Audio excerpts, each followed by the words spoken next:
Parlamentario de Vox tiene la palabra la señora Toscano, ¿verdad? Gracias. Sí, gracias por su comparecencia. Yo le quería preguntar qué cambios legislativos concretos cree usted que pueden beneficiar o son necesarios para la cooperación española y, concretamente, ¿considera necesario reducir o simplificar o refundir el actual entramado legislativo que rige la cooperación española? También, ¿qué dificultades o problemas encuentran las organizaciones no gubernamentales en el actual marco legislativo de la cooperación? ¿Cómo valora la coordinación de las ONG españolas con la cooperación española? ¿Qué cambios legislativos cree que podrían contribuir a aumentar esa coordinación? ¿Y cómo valora la dispersión de esfuerzos entre los distintos niveles administrativos dentro de España?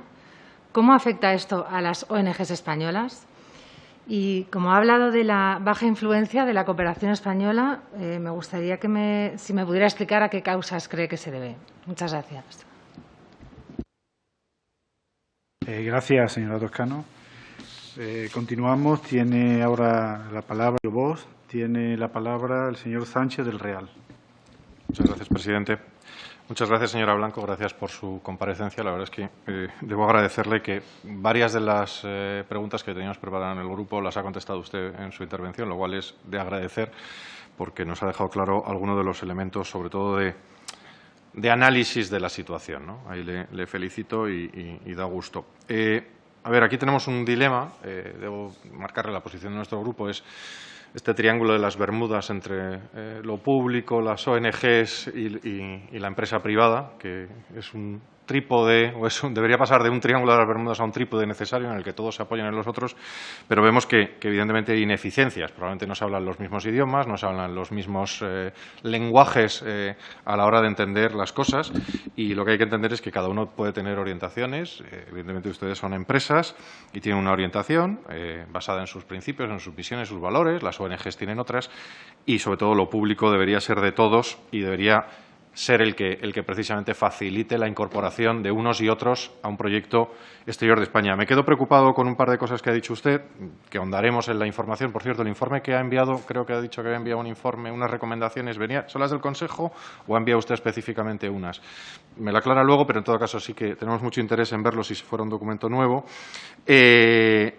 Me preocupa lo que ha dicho de las ineficiencias y el tema de la presencia exterior de España, que pueda estar no siendo la que podríamos tener por las ineficiencias casi de voluntad. Me ha parecido entenderle en algunos casos el hecho de que hay países, como mencionaba usted, Francia y Alemania, que parece que sí tienen la voluntad, pero además ponen los medios. Tomo nota de lo que ha comentado usted de la cartera de proyectos propios de AECID. El tema de FONPRODE me parece también que simplificar. También tomamos nota de esto.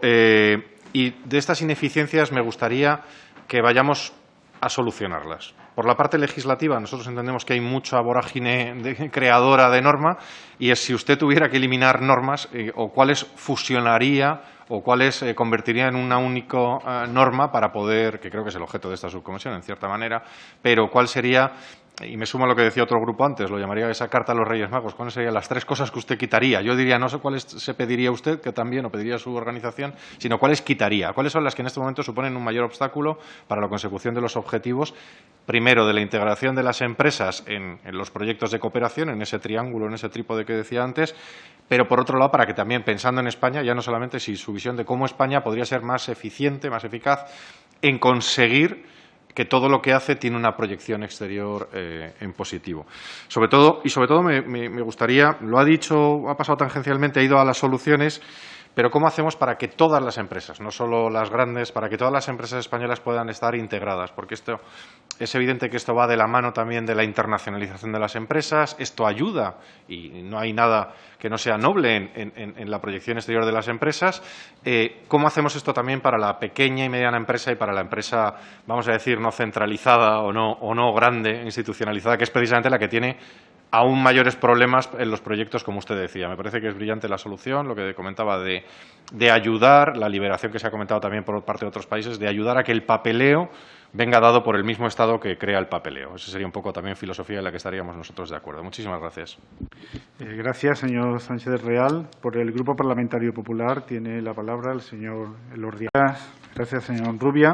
En nombre del Grupo Parlamentario Vox, tiene la palabra el señor Sánchez del Real.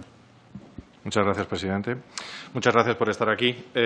No tanto gracias por alguno de los aspectos de su discurso, que la verdad es que ha entrado usted una crítica política de antiguos gobiernos que supongo que ahora le darán debida respuesta a los que hayan sido tocados por esa crítica que usted hacía bastante ácida, con la que puedo no estar de acuerdo, ¿eh? No le discuto la mayor. Pero habla usted del marco constitucional y se lo agradezco. Yo creo que es importante recordar lo que dice el artículo 7 de la Constitución española referido pues, específicamente a los sindicatos de trabajadores y las asociaciones empresariales, contribuir a la defensa de sus fines. Me alegro. Estamos alineados con eso, ni un más ni menos. No ha puesto usted en cuestión esa constitucionalidad en su discurso inicial, cosa que me ha sorprendido. Mire, le voy a decir una cosa. Usted está aquí porque todos los partidos que estamos representados en esta comisión hemos estado de acuerdo en que usted venga a hablarnos. Eso es lo constitucional, eso es lo razonable y, sinceramente, el inicio de su discurso me ha parecido, como mínimo, un poquito fuera de lugar en términos de crítica. Pero yo le agradezco incluso la crítica, porque también de la crítica se aprende, ¿eh? Y me parece muy bien que usted critique antiguos gobiernos o nuevos gobiernos o futuros gobiernos. Mire, especialmente porque tenemos mucho que aprender de la internacionalización de los sindicatos. Yo recuerdo cuando otros sindicatos internacionales ayudaron a partidos, habla usted de una determinada época en la historia de España. ¿Se acuerda de Flick? ¿Se acuerda de Flock? ¿Se acuerda de la ayuda de casi 1 millón de euros de los sindicatos israelíes? A mí me parece muy bien que los sindicatos ayuden internacionalmente, pero que tengan una cierta regulación, que no volvamos a tener el carajal que hubo aquí en España de llegada de fondos de los que muchos de ellos no se les ha dado explicación. En todo caso, ya le digo, para nosotros los sindicatos tienen la función que tienen la función nacional que tienen. Nosotros sabe que está en discusión, estamos en la parte de discusión del modelo de cuál es el papel nacional de los sindicatos, calcule el internacional. Que yo no discuto el que ustedes deban hacer lo que deban con sus recursos, con sus cuotas. Tengo una pregunta específica. Usted ha dicho que dedican el 0,7 de sus cuotas a cooperación para el desarrollo. Me ha parecido entenderle. ¿Por qué de las cuotas y no del conjunto de la financiación que reciben, del conjunto de sus ingresos? Tengo esa curiosidad de ese dato que nos ha dado usted. Me parecería muy razonable que dedicaran el 0,7. Si lo hacen, pero para todo, no solo de sus cuotas, que ya sabe que no son la parte fundamental de lo que sostiene, con fondos públicos fundamentalmente, a los sindicatos en España. Dicho lo cual, a mí me parece que antes hablaba, ojo, y lo que le digo a usted a los sindicatos, se lo digo a la COE o se lo digo a los partidos políticos. Entendemos que son raras avis en el modelo internacional de cooperación para el desarrollo. Entendemos que lo que no puede ser es que los fondos públicos, o sea, una cosa son los que generan fondos para poder hacer acción exterior, otros los que generan conocimiento. Y yo no dudo del conocimiento que puedan tener, por ejemplo, los sindicatos en ayudar a otros sindicatos en el mundo, de su propia ideología o de otros. Repito, no les somos hostiles a esa actuación. Lo que sí queremos es que seamos todos muy cuidadosos de lo que se hace, porque a veces cuando nos metemos en empresas ya se habla de injerencia, calcule cuando nos metemos ya en sindicatos ideologizados o de clase. Estamos haciendo también injerencia exterior y eso puede afectar a la imagen de la marca España. Como en su momento afectó a la marca Alemania en España, ya se acuerda aquello que decía Felipe González de Flick y Flock. En todo caso, para evitar esos males, yo le pregunto muy específicamente, ¿cómo hacemos, uno, para separar lo que es la parte política que tienen ustedes, la parte que tiene, aquí los otros diputados de otros grupos han hablado de su visión de las empresas, ¿cómo hacemos para separar esa parte política, para que no influya en lo que es una acción de Estado? Y termino. Y la otra es, ¿se ven ustedes afectados por el enorme papeleo que hay ahora mismo y que han denunciado otras organizaciones con respecto a las dificultades para acceder a los proyectos? Esa es la segunda gran pregunta que le hago, la tercera en realidad. Gracias. Gracias, señor Sánchez.